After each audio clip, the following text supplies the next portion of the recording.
Isang gabi ng malakas na ulan sa baybayin ng Marinduque, may narinig kang kaluskos sa tabing dagat.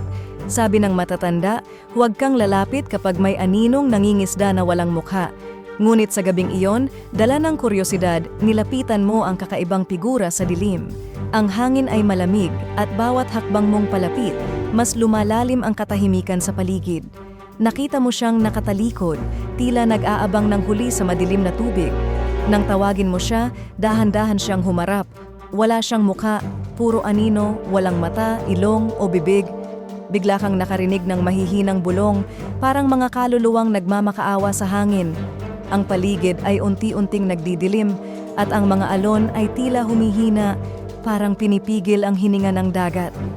Sabi nila, ang faceless fisherman ay kaluluwa ng mangingisdang nilamon ng dagat na nagbabalik para manghila ng kasama sa kailaliman. Magsisigaw ka man, walang makakarinig. Kapag may narinig kang tahimik na yabag sa dilim ng Marinduque, mag-iingat ka. Ikaw kaya ang susunod niyang hanapin? Gaano ka katapang harapin ang dilim ng alamat na ito?